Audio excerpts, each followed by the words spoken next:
morning, John. It's Wednesday, and I hope you will excuse me uploading my Friday video on a Wednesday, but it's a big day, and I have an announcement to make. I have over 44,000 emails in my inbox that contain the phrase crash course, but the first mention of the thing that would become crash course in my inbox does not contain the phrase crash course. Now, there is, of course, an early email where we actually name crash course. I say that I prefer crash course over my second favorite, which was just called cram. But the first mention of the thing that would become crash course is way before we ever actually launched crash course. It's a G-chat that we had together in which you told me, quote, I want to make a video that covers the whole French Revolution, and it is hilarious, and it is fun to watch, and it has lots of visual aids. And I've shared this before, but in a way that kind of made it seem not quite the way that it actually was. It sounds like you had an idea for a video, but that is not how we talked about this in this conversation. You were very clearly proposing a big idea. We were talking about how we were going to have the time to do this. We were talking about whether we wanted to take investment. We were talking about whether we should stop doing VidCon so we'd have more time for it. I'm not going to share the whole chat because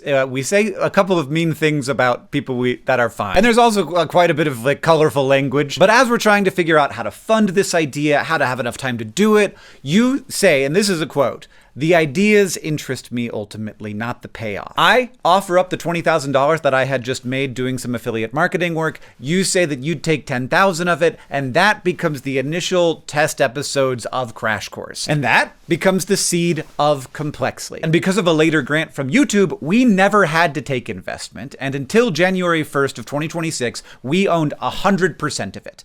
But we do not anymore. And that is what this video is about. Complexly today is an organization of over 70 people that makes Crash Course, an educational video resource that is used in nearly every high school in America. It makes SciShow, a premier science information and news YouTube channel. It makes Bizarre Beasts and Ask Hank Anything and The History Show and Endlings and Eons and Study Hall. And this organization, and John and I, have been keeping a secret for the last month or so. As of January 1st, 2026. This is real. It's happened. It's done. Complexly has entered its next phase, relaunching as a nonprofit organization. Over the years, a lot of people have knocked on our door asking if they could maybe buy Complexly, and their prices were compelling. But the ideas interest us, not the payoff. But look, we did listen, and not just because the payoff might have been enticing, though that is part of it, but also because we wanted to make sure that we were doing the best thing for the mission of the organization, and maybe like a big influx of capital and a lot of energy going toward selling to schools, etc. Maybe that would have been the thing that would have the biggest impact. But in all the conversations between John and Julie, who's the CEO of Complexly, other people at Complexly, it just seemed like if we wanted to ensure that people today and forever will have access to this content, that a different path was the right path. Look, it's never been easier to find information, but it's also never been harder to know what to trust. Everything is louder. Algorithms are sorting us into our bubbles. The guardrails are thin. Complexly has been doing something about this by making educational content that has high standards, but is still compelling, still competing in our very competitive attentional landscape. And I think that it's well positioned to do more. John, when we were messaging each other about this in 2010, it's pretty clear that we did not think this was a little idea, but we had no idea how it would grow or what it would become or how much impact it would have. I have not been the CEO for over 2 years now, and the organization is made up of dozens of awesome, thoughtful people. It is way bigger than us, and already most of the decisions happening at the company are not decisions that we have oversight over. We are very lucky that we never had to take investment, and so we are the sole owners of the company, which makes this transition much easier. And I'll be honest, I have always felt a little bit like Complexly was a project of Nerdfighteria rather than a project of like Hank and John Green. It's never quite felt like ours. And so we're doing the thing that feels in line with that, and the thing that I think is clearly the best possible thing for the work. We have donated all of our shares in the company to this new nonprofit organization to make Complexly stronger and to ensure that it is built to last for generations. We're structuring it so that we can make sure we're always prioritizing having the best and biggest impact possible on the largest number of people, because that's always been the goal. And the reason nonprofits exist is because there are some very important things that markets don't do particularly well. We get a lot of views on our stuff at Complexly, but we do not make anything like the amount of money that you make if you're making traditional television. It's just expensive to make really high quality educational content, which is why Complexly has for so long been reliant on grants and audience support. What does this mean for the two of us? Well, I'm staying on doing my same work as a content strategist and host, but I have also joined Complexly's new board of directors. But as of January 1st, John and I are no longer the owners of Complexly. The public is the owners of Complexly. And John, you are going to be founder emeritus John Green. And what does that mean? We'll figure it out. Trust me, we'll have things for you to do. So I'm both like super excited and, to be honest, a little scared to be giving away this control. And that's part of what I'm doing here. Like, as owners, you and I ultimately had control over Complexly.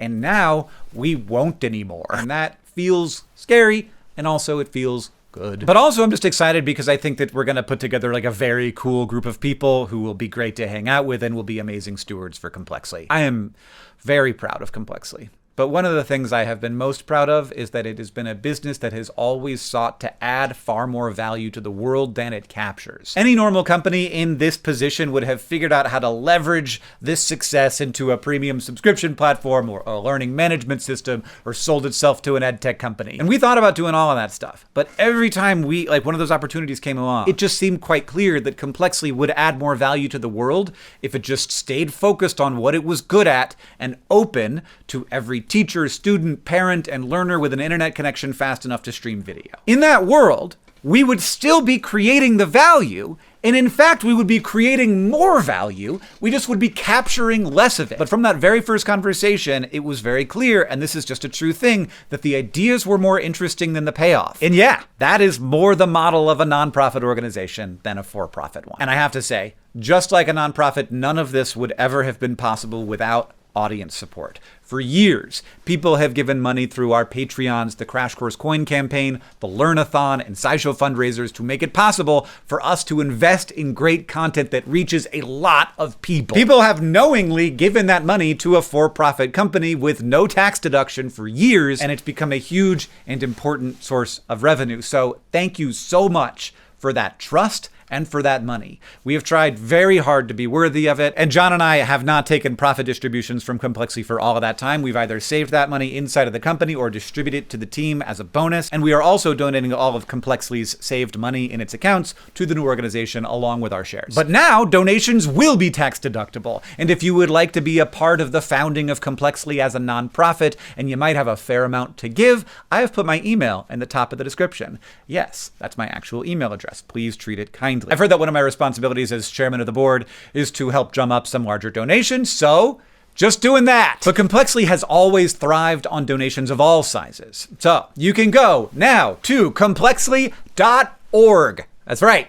We got the .org. You could go right now to be one of the first people to make a tax-deductible donation to our company that grew from a fevered text chat to a company that makes videos that are viewed all over the world and are used in every school district in the country. We also have a newsletter there that I think that you should sign up for so that we can tell you about all the cool things that we are doing and how we are continuing to fulfill our mission of lowering barriers to building knowledge. Also, if you've been supporting Complexly's work through the Dear Hank and John Patreon, you can keep doing that. That money will continue to go to supporting Complexly's educational mission. And if you'd like to support high-quality, engaging, competitive educational video in a messy world where it is desperately needed, hit me up, because good information is worth it. John, I'll see you on Tuesday.